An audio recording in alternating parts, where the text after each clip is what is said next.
오늘은 이제 구원의 서정을 40주차까지 쭉 달려왔고 마지막 이제 영화라는 언덕에 올랐어요. 영화 언덕에는 뭐가 세워졌냐? 그러면 정말 오늘 설교 제목이 뭔가요? The Glorious World. 정말 영화로운 세계가 쫙 펼쳐져 있다. 그거 봤어요? 못 봤어요? 아직 못 봤죠? 하나님께서 보여주실 줄 믿습니다. 그 세계를 여러분에게 소개합니다. 빛나는 세계, 완전한 세계, 우리가 앞으로 가야 할 영원한 세계, 그리고 정말 더 중요한 것은 그 세계가 우리의 원래 고향이었다는 세계. 우리가 그 세계에서 이 세계로 왔다가 잠시 육신의 몸을 입고 살다가 그 세계로 돌아간다는 사실을 여러분들에게 다시 한번 설명해 드립니다. 알다시피 영화, 글로리피케이션이란 구원의 서정에 있어서 마지막 단계를 말합니다. 여러분들이 태어나서 태어날 때 나는 어떻게 죽을 것인가 아는 사람 손 들어봐요. 없죠? 그거 걱정하고 사는 사람 손 들어봐요. 없죠? 그것이 은혜인 줄 믿으시길 바랍니다. 그걸 알게 되면 여러분들은 한시도 불안해서 살 수가 없을 거예요. 하나님이 우리에게 어떤 은혜를 베풀었냐. 그래서 따라서 무지도 복이다. 우리 속담에도 그런 게 있잖아요. 아는 것이 병인양 하야. 하영아, 아는 것이 병인양 하야가 무슨 뜻일까? 너무 많이 알려고 하지 말자는 얘기예요.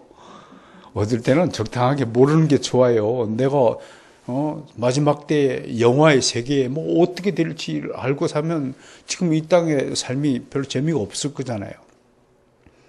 아무튼 내가 누구를 만날지, 내가 또 내 몸에서 어떤 자식이 태어날지, 나의 60대는 어떤 모습일지, 70대는 어떤 모습일지, 내가 늙어서 죽기 직전에는 어떤 마음과 생각을 가지게 될지를 모르게 하는 것이 정말 큰 은혜의 복이라는 사실을 믿으시길 바랍니다. 정말 놀라워요. 제가 만약에 몇 살 때 죽을지 안다면 어떻게 되겠어요? 아마 불안할 거예요. 오히려. 전 그렇게 생각을 합니다. 모르니까 그냥 길거리 다니는 거예요. 여러분 10분 뒤에 교통사고 나고 딱 나서 죽을 줄 아는 사람이라면 그 어떻게 거리를 걷겠어요? 그럴 수 없을 거예요. 영화의 세계를 여러분을 소개할 때 제일 처음에 이 말씀을 드리는 것은 미지의 세계지만 네? 우리가 가야 할 세계지만 우리의 부활체가 앞으로 어떤 모습일지 지금 모르는 것이 훨씬 더 복이라는 사실을 먼저 알고 이 세계를 좀 출발했으면 좋겠어요. 그래서 성경은 구체적으로 아주 자세하게 말씀하지 않고 어렴풋이 아주 필요한 지식들만 우리에게 소개하고 있어요.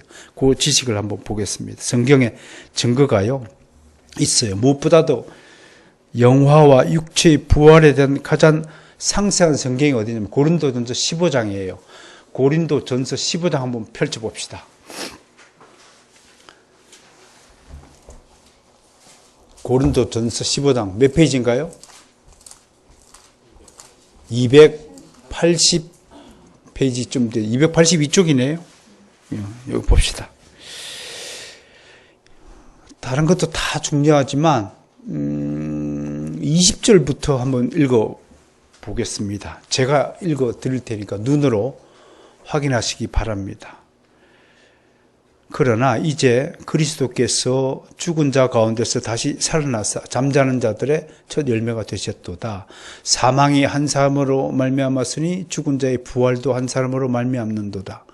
아담 안에서 모든 사람이 죽은 것 같이 그리스도 안에서 모든 사람이 삶을 얻으리라. 사람은 다 죽어요. 그죠? 다 죽으니까 사는 것도 다 그리스도 안에서는 다 살게 된다. 그렇게 말씀하고 있어요. 23절 한번 읽어봅시다. 시작. 그러나 각각 자기 차례대로 되리니 먼저는 첫 열매인 그리스도요. 다음에는 그가 강림하실 때 그리스도에게 속한 자요. 아무튼 이런 구절을 보면 그리스도 안에서 모든 사람이 삶을 얻으리라라고 말씀하고 있어요. 그리고 35절부터는 부활에 대해서 증거하고 있어요. 사도 바울이요. 35절 제가 읽어보죠.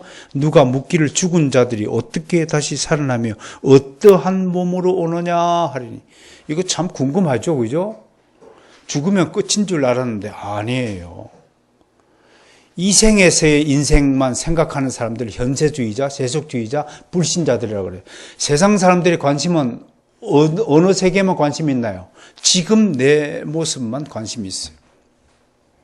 그러니까 실패하는 거예요. 어디로 갈지 몰라요. 세상 사람들의 특징이 뭐예요? 세 가지 무지를 갖고 있어요. 첫 번째, 내가 어디로부터 왔는지 생각하지 않고 살아요. 미국에 가면 계속 맨 처음에요. 이렇게 질문해. Where are you from? 교회 갔더니 Where are you from? 뭐래요? 그래서 I'm from Korea. 그 답변했더니 또 그 다음 주 갔더니 Where are you from? 이라고 물어요. 자꾸. 곰곰이 생각하니까 그게 묻는 게 아니구나. 내가 한국에서 왔지만 틀린 것도 아니지만 원래 나는 어디 출신인가요? 따라서 I'm from heaven. 난 천국에서 온 거예요. 근데 세상 사람들은 너 어디서 났니? 네 부모 어디니? 엄마 저기 있어요.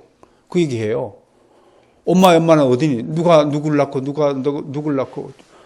그렇게 제사를 드리잖아요, 조상들에게. 근데 내가 궁금해 질문을 해봐요. 왜 증조 할아버지까지만 제사를 지내요? 고조 할아버지는 정조 할아버지 안 낳았어요? 저는 상령 최씨 22대 손이에요. 그 상령 최씨의 시조가 최자, 천자, 로자더라고요. 찾아보니까. 그 최자, 천자, 로자 할아버지에게 그 제사를 드리더라고요. 그 내가 어른에게 물었어요. 최철로 할아버지를 낳은 부모한테 왜 안 드려요, 제사를요? 무슨 법이 그래요? 최철로 씨만 제사를 드리고 그 위는 최치원 선생한테는 왜 제사를 안 드려요? 그럼 최치원 선생을 낳은 부모는 왜 또 제사를 안 드려요? 얼마나 모순이에요. 여러분, 시작이 있으니까 과정이 있고 결말이 있는 거지. 왜 시작은 생각하지 않고 중간부터 제사를 드리냐고요. 그런 논리적 모순이 어디 있어요? 웃기잖아요. 그 앞뒤가 안 맞는 것을 지금 세상 사람들이 하고 있어요. 그러니까 where from? 여기에 대한 답변을 하지 않고 있어요. 그 다음 두 번째 질문이 뭔 줄 아세요? Who are you? 넌 누구냐? 그러면 하영이 보고 넌 누구냐? 저는 박하영인데 이름을 얘기할 거예요. 그게 우리의 대답이에요. 그게 세상 사람들의 대답이에요. 왜? 거기밖에 모르고 거기밖에 생각하지 않으니까 Who are you? 넌 누구냐? 전 누구인데요? 전정배 집사한테 묻죠. 전정배 씨는 누구입니까? 하나님의 자녀입니다. 그게 다른 거예요. 그게 다른 거예요. 세 번째, Where are you going now? 당신 어디로 가느냐? Where are you going to? 어디로 가느냐? 그건 몰라요. 여러분, 배를 타면 어디로 가는지 알고 배 타죠? 열차 타면 어디로 가는지 목적지가 있죠? 당신 인생의 목적지가 어디예요? 생각 안 해요, 세상 사람들은. 노세 젊어서 늙어지면 못 노나니. 놀는 거예요. 그냥 놀고 힘이 있으니까 먹고 자고 일하고 기쁘고 싸돌아다니고 돈 벌고 다닌다고 싸돌아다니고. 그러다 어디로 가는데 도대체? 당신 인생이 어디로 가느냐 이거야. 왜 그걸 생각하지 않을까? 그게 불신자들의 특징이라는 거예요. 그게 하나님의 묘한 섭리의 은혜라는 거예요. 그냥 지금 살아있으니까 숨 쉬는 거예요. 누가 준 것도 필요 없어요. 햇빛 비치죠. 우리는 햇빛을 누가 주셨어요? 하나님이 천지 만물을 창조하신 결과로 뭔 거예요? 당연히 받는 거예요. 당연히 숨 쉬는 거예요. 숨 누가 주셨어요? 죽는다는 게 무슨 뜻이에요? 여기에 있는 루아흐, 숨이 끊어지면 그냥 죽는 거예요. 근데 숨을 누가 주셨기 때문에 내가 지금 숨을 쉬고 있잖아요. 내가 집어넣었어요, 산소 호흡기로? 자기 코에다가 자기 숨을 집어넣는 사람 손들어 보세요.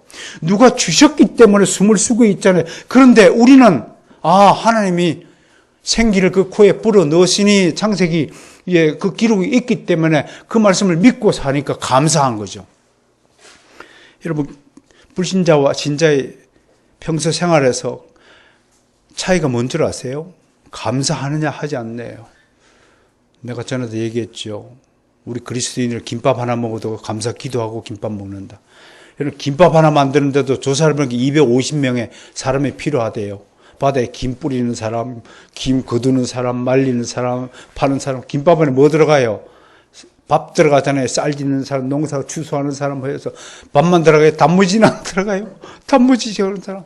김밥 하나가 내 입에 들어올 때 250명의 인원이 필요하듯이 여러분, 내가 이 땅에 두 발 딛고 서 있는 모든 것이 나의 힘, 나의 노력 때문이 아니라 하나님께서 다 섭리의 결과로 내가 지금 서 있다는 사실을 믿으시길 바랍니다. 얼마나 놀라운 거예요, 이게. 여러분이 예수 그리스도를 믿고 이 놀라운 진리의 원리들을 깨닫고 사는 것이 얼마나 큰 은혜인가를 믿으시길 바랍니다. 여러분 정말 행운이에요. 여러분은 그냥 이렇게 된 게 아니에요. 여러분들이 이 자리에 앉아 있는 것 자체가 여러분 두 발로 걸어온 것 같죠? 천만에요. 천만에요. 바람이 이렇게 불잖아요. 바람이 공중에 막 불잖아요. 바람지는 모를 거예요. 그죠? 내가 왜 동쪽에서 서쪽으로 움직이는지 누가 불게 해요. 지구가 돌고 공전을 하니까 기압이 생기니까 바람이 불잖아요. 바람은 모를 거예요. 그죠? 내가 왜 이렇게 흘러가지?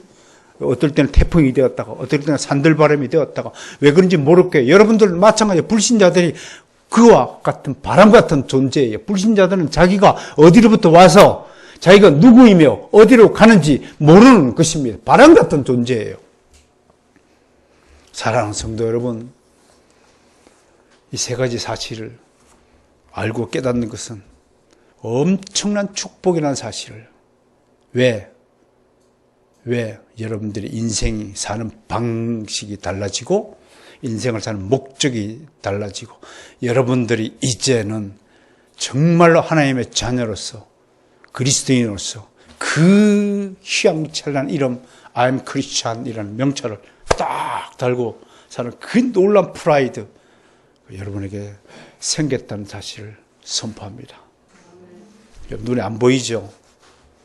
크리스찬의 명패가 안 보이죠? 우리 사람의 눈에는 안 보이도 하나님의 눈에는 다 보인다는 사실을 믿으시기 바랍니다. 여러분, 그러니 우리는 성경에 있는 모든 기록을 다 신뢰해야 합니다. 왜? 하나님의 말씀이니까요. 부활이 있다 없다. 오늘 15장에서 분명히 부활이 있다고 그랬잖아요. 데살로니가 4장에서도 이런 구절들이 참 많아요. 그리스도께서 죽은 자들로 하여금 그리스도와 함께 오게 하리라는 사실만 강조할 뿐만 아니라 그리스도 안에서 먼저 죽은 자들이 먼저 일어나는 사실도 강조하고 그들이 구름 속으로 끌어올려서 주를 영접할 것이라고 증언하고 있어요. 이런 성경의 기록들을 믿으십니까? 믿으십니까? 아멘 하셔야 됩니다. 사도 요한도 이런 영화 교리를 뒷받침하는 증언을 많이 했어요. 요한복음 5장 28절 29절 제가 읽어드리죠. 눈을 감고 한번 들어보세요. 무덤 속에 있는 자가 다 그의 음성을 들을 때가 오나니 우리 죽으면 다 무덤으로 가요. 그럼 끝나는 것이냐? 아니에요. 거기서 기다렸다가 그의 음성을 들을 때 오는 선한 일을 행한 자는 생명의 부활로 악한 일을 행한 자는 심판의 부활로 나오리라. 한 구절 더 읽어드리죠. 오늘 본문으로 소개한 요한복음 6장 39절 40절 말씀이에요. 나를 보내신 이의 뜻은 내게 주신 자 중에 내가 하나도 잃어버리지 않냐고 마지막 날에 다시 살리는 이것이니라. 마지막 날에 다시 살아날 줄 믿습니다. 이것이 우리에게 주는 위로입니다. 어떤 사람들은 구약 성경에는 그러면 없잖아요. 그러니까 구약 성경과 신약 성경 두 성경이 있는데 구약 성경에는 부활에 대한 이야기가 없으니까 이거는 신약 시대에 유대교인들이 그렇게 얘기해요. 이거는 기독교인들이 꾸며낸 이야기다. 그렇게 근거 없는 모함과 비방을 하는 사람들 위해서 제가 낱낱이 근거를 알려드린 몇 가지를 욥기 보겠습니다. 욥기 19장 25절 26절 한번 찾아보세요.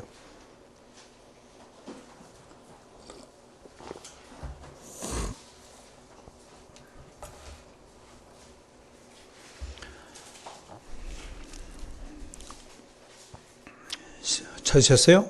아멘. 함께 합니다. 시작. 내가 알기에는 나의 구속자가 살아계시니 후일에 그가 땅에서 서실 것이라. 나의 이 가죽 이것이 썩은 후에 내가 육체 밖에서 하나님을 보리라. 몸뚱아리 이거 아무것도 아니에요. 이거는 썩어서 흙으로 돌아가는 거예요. 내 영혼은 하나님의 품으로 죽는 순간 들어간다고 얘기했어요. 오늘 다룰 문제가 그렇다면 이 영혼만 남은 이 인생이 앞으로 어떻게 될 것인가라는 문제가 남은 거죠. 그죠? 그러면 그리스도가 재림하실 때에 새로운 몸을 가진 존재, 그걸 우리가 부활체라고 말하는 거예요. 그렇게 된다는 것을 한번 알아보겠습니다. 욥이 그렇게 고백했어요. 구속자가 살아계시니. 보세요. 내가 육체 밖에서 썩은 후에 육체 밖에서 있다가 죽으면 내 영혼이 육체 밖으로 나와서 하나님 품 안에 있다가 여기까지만 있다가 했습니다. 시편과 잠언에도 이런 말씀이 있어요. 시편 49편 15절 제가 읽어드리죠. 하나님은 나를 영접하시려니 이러므로 내 영혼을 음부의 권세에서 구속하리로다. 이 무슨 뜻인가요? 음부의 권세에서 구속하시라는 것은 지옥에 가지 않도록 딱 붙잡아 두신 거라요. 잠언 23장 13절 14절입니다. 아이를 훈계치 아니치 말라. 자식 교육에 관한 건데요. 여기에 이 말이 있었어요. 제가 소개하는 거예요. 채찍으로 때리면 그 영혼을 음부에서 구원하리라. 그 자녀 교육을 어떻게 해야 될 것인가 하나님의 방식대로 하는 것이 가장 훌륭한 방식이다. 다시 한번 강조합니다. 선지자들도 동일하게 이야기했습니다. 이사야 선지자 이렇게 얘기했습니다. 주의 죽은 자들은 살아나고 육체들은 일어나리이다. 여러분, 이사야 선지자는 예수님이 탄생하기 몇 년 전의 사람이에요. 700년 전의 사람이 예수님을 만난 적도 없어요. 예수님과 통화한 적도 없어요. 이메일을 주고받지도 않았어요. 그런데 예수 그리스도가 어떤 모습인지 다 하나님 기록하고 있어요. 더 놀라운 것은 베들레헴에서 태어난다? 스바냐 선지자는 나귀를 타고 입성할 것이다. 다 맞췄어요. 여러분, 성경의 구약은 무슨 내용인가요? 예수 그리스도가 오시리라. 그리고 예수 그리스도가 누구인가를 알려주는 예표적 말씀들이에요. 그리스도를 예언하는 말씀이에요. 신약은 뭔가요? 예수 그리스도 실제로 오신 것을 기록한 것이고 예수 그리스도의 그 가르침을 복음이라고 말하면서 그걸 우리가 주신 것이 신약 성경이에요. 이것이 생각해 보세요. 성경 몇 권인가요? 구약 몇 권? 39권. 신약 27권. 39, 27. 외우기도 좋으라고. 하나님이 이렇게 자상하신 분이세요. 39, 28 그러면 또 골치 아플까 봐. 39, 27. 총 몇 권인가요? 66권이에요. 이 66권의 저자들이 약 45명쯤 돼요. 1600년간에 걸쳐서 기록된 것이 하나의 말씀이에요. 그런데 이분들이 한 자리에 모인 적이 있나요? 이분들이 화상회의를 한 적이 있나요? 이분들이 같은 시대에 살았어요? 같은 국가에 살았어요? 같은 민족인가요? 다 직업도 다르고 위치도 다르고 신분도 다르고 시대도 다르고 이분들은 한 번도 전화통화를 한 적도 없어요. 서로. 그런데 이분들이 모든 증거한 내용이 누구에 관한 내용인가요? 예수 그리스도 우리의 구속자에 관한 얘기예요.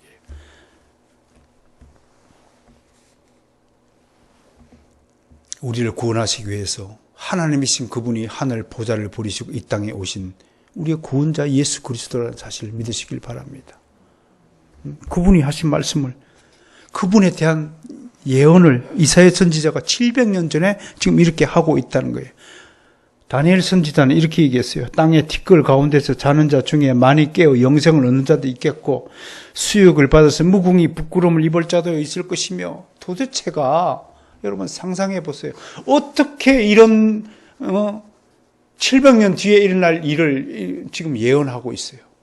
무슨 능력으로 예언을 합니까? 내가 점쟁입니까? 내가 마술사입니까? 내가 귀신이 홀린 자인가요? 그래서 이런 현상들을 신학적으로 뭐라고 설명하냐면 성령 영감이라고 말하는 거예요. 인스피레이션, 성령에 의해서 감동을 받아서 이렇게 앞일을 예언할 수 있다는 거예요. 또 구약 시대에 살던 사람들의 믿음을 이양하는 히브리서에도 이런 구절들 잘 있고요. 뭐 참 많습니다. 예수님 당시에도 예수님과 함께 살았던 사람들도 부활 신앙을 가지고 있어요. 대표적인 인물이 마르다예요. 마르다 오라베가 누군가요? 나사로가 죽었어요. 그 예수님이 빨리 왔으면 좋았는데 일부러 늦게 갔어요. 4일 만에 찾아가가지고 막 오빠 왜 늦게 와서 막 했을 거예요. 그죠? 그랬더니 예수님이 죽은 나사로를 보여서 죽은 곳이 아니라 잠잔다. 그랬더니 마르다가 어떻게 얘기해요? 마지막 부활의 때는 내 오라비가 다시 살아날 줄 믿나이다. 그 고백을 통해서 당시 유대 사람들에서 부활신앙이 있었어요? 없었어요? 있었어요. 한국 사람만 없는 거지 유대인들 다 부활신앙이 있어요. 부활할 줄 믿습니까? 우리 인생에 지금 오늘 자 다시 한번 점검합니다. 오늘 설교 제목이 뭔가요? 영원한 세계. 우리 인생에서 가장 찬란한 때가 언제냐 이 얘기를 지금 다루고 있는 겁니다. 여러분들이 이 인생에서 가장 찬란한 때가 언제냐고 묻는다면 불신자들은 사랑하는 사람을 만나서 결혼했을 때예요. 그렇게 대답할 거예요.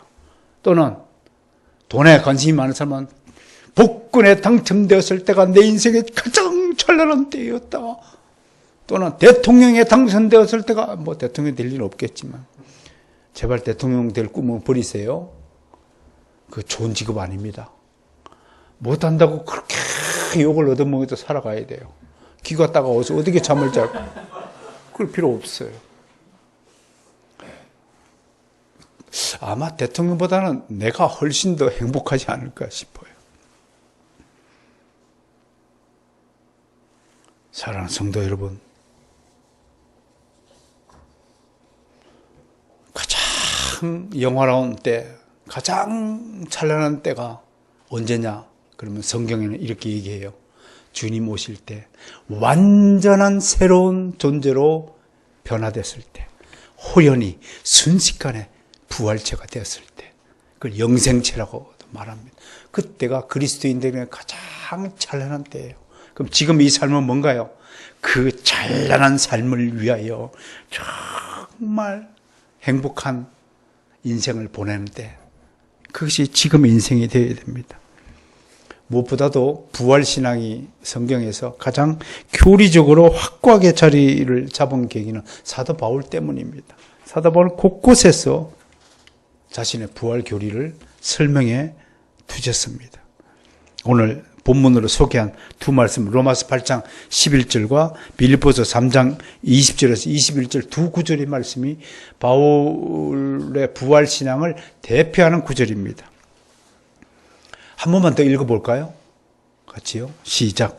예수를 죽은 자 가운데서 살리신 영이 너희 안에 거하시며 그리스도 예수를 죽은 자 가운데서 살리신 이가 너희 안에 거하시는 그 영으로 말미암아 너희 죽을 몸도 살리시리라. 오직 우리의 시민권은 하늘에 있는지라. 거기로서 구원하는 자 곧 주 예수를 기다리노니 그가 만물을 자기에게 복종하게 하실 수 있는 자의 역사로 우리의 낮은 몸을 자기 영광의 몸의 형체와 같이 변케 하시리라. 이외에도 무려 600여 회에 달하는 구절들이 있지만 어찌 이걸 1시간 안에 다 소개할 수 있단 말입니까? 그러니 나머지는 여러분의 믿음에 맡깁니다. 여러분이 믿으실 줄 믿습니다. 믿을 줄 믿습니다. 이제 정리해 보겠습니다. 그렇다면 지금까지 소개한 말씀들을 기초로 우리는 부활에 대한 확고한 신앙과 지식을 가지게 되었다고 할 수 있습니다. 이것을 정리하면 이렇습니다. 첫째, 모든 사람은 죽습니다. 누구도 죽음을 피할 길이 없습니다. 저는 기도합니다.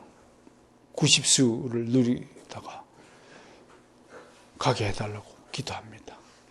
그리고 어떻게 죽는 것도 중요해서 아프다가 막 골골골거리다가 죽지 말고 설교하다가 죽기를 바랍니다. 저기 계신 우리 장광영 교수님하고 우리 학교에서 신학을 가르치다가 죽었으면 좋겠습니다. 여러분들은 어떻게 죽고 싶습니까? 하나님께 기도하십시오. 아름다운 모습으로 죽게 해달라고 기도하시길 바랍니다. 여러분, 죽음을 찬미하시길 바랍니다. 지난주에 죽음은 무엇을 졸업하는 거라고 그랬습니까?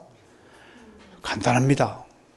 좀 이따 설명하겠지만 모든 사람이 죽는다는 것, 당연한 사실을 거부하시길 바랍니다. 죽음을 죽지 않기 위해서 살지 말고요, 죽기 위해서 사는 인생이 되기를 정말 소망합니다.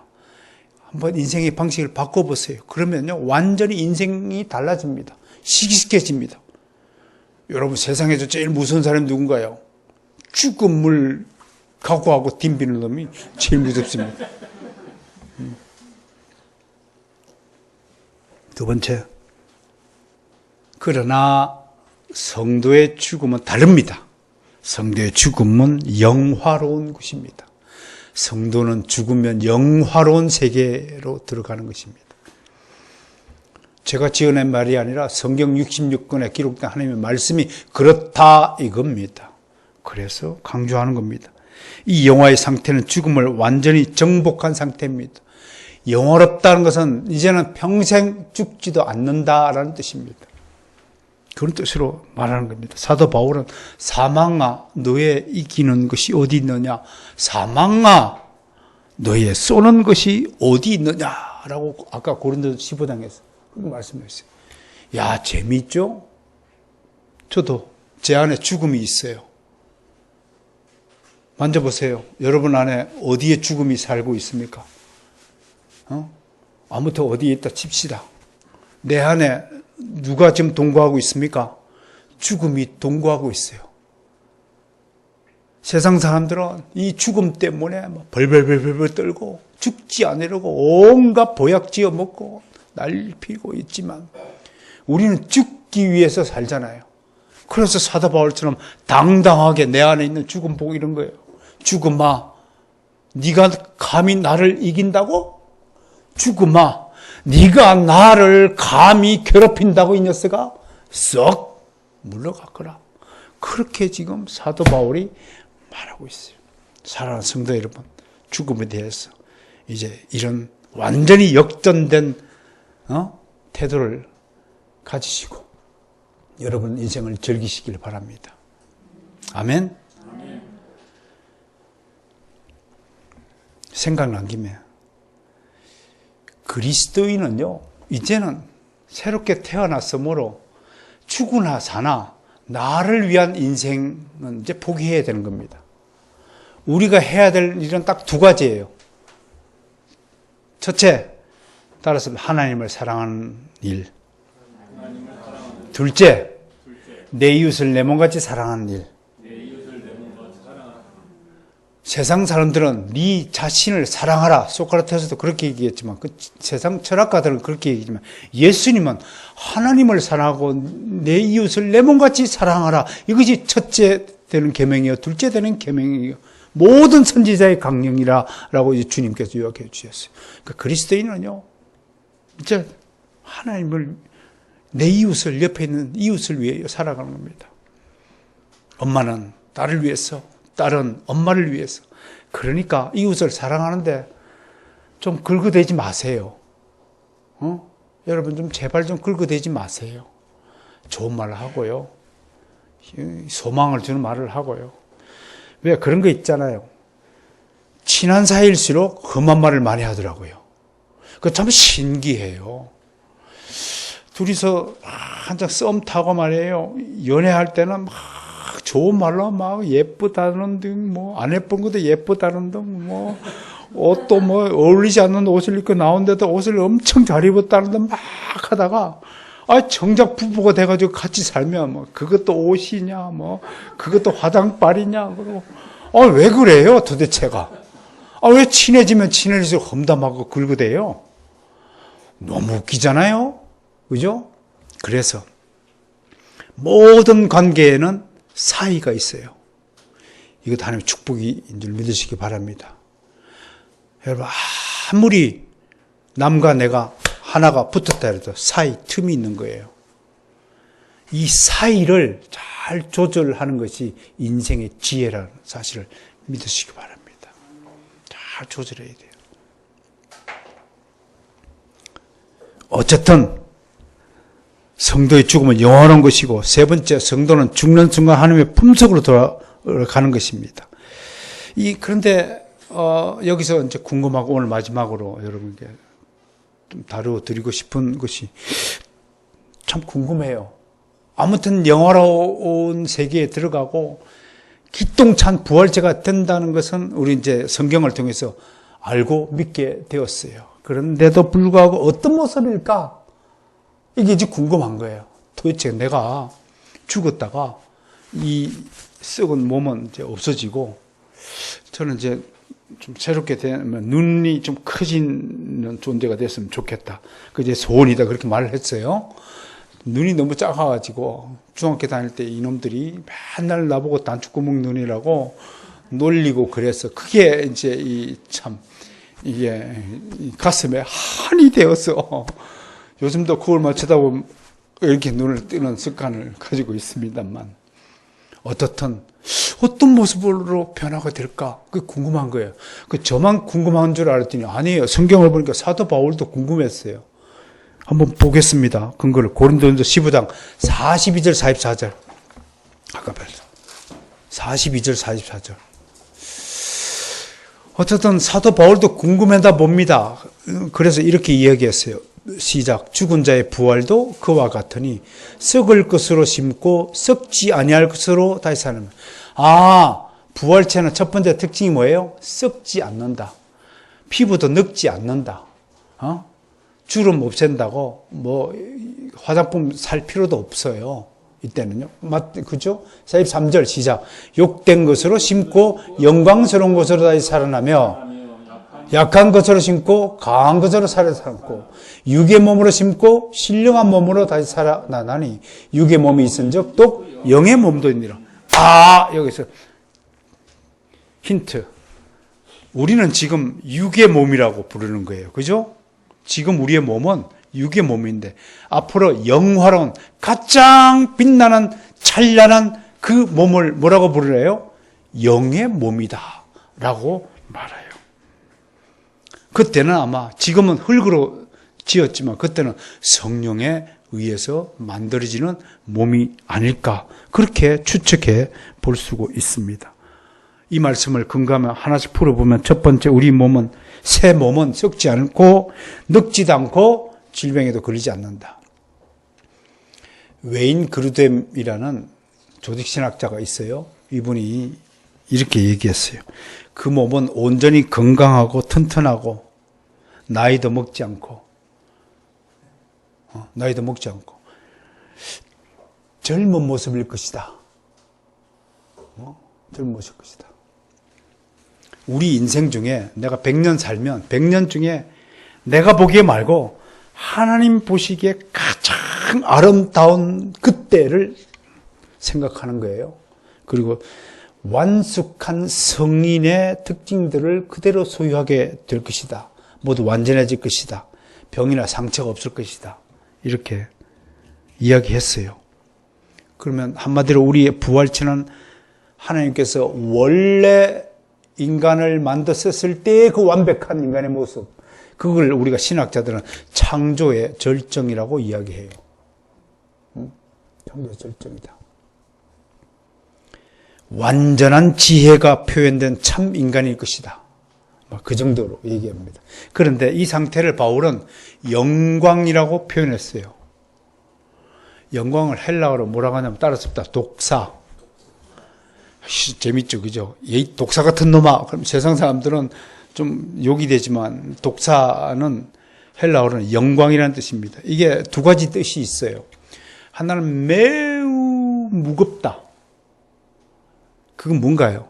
너무 무거워서 여러분들이 존경하는 분들 앞에 가면 되게 엄중하고 준엄하고, 그래서 함부로 행동하지 못하죠. 그죠? 그 상태를 준엄한 무거움 상태라고 말하는 거예요. 두 번째 독사라는 뜻에는 하나님 형상의 반영이라는 reflection이라고 있어요. 이미지, God's image of reflection이라고. 헬라어로요, 아네로 에이콘, 형상의 반역이라고 해요. 무슨 뜻인가요? 하나님의 모습으로 투영된다 라는 뜻을 지금 담고 있는 거예요. 그게 독사라는 단어에 그렇게 뜻이 있는 거예요.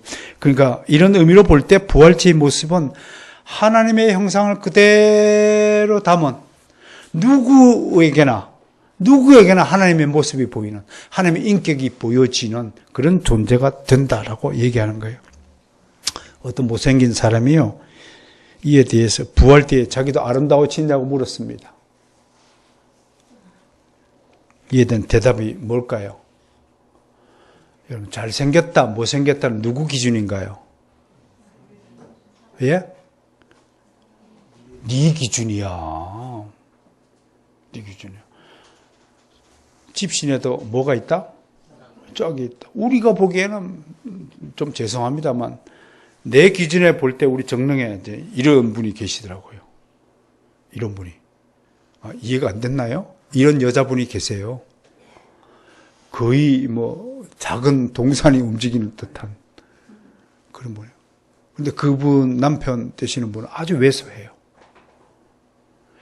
야, 그래서 내가 놀랬어요. 이게 무슨 천지간의 조화일까?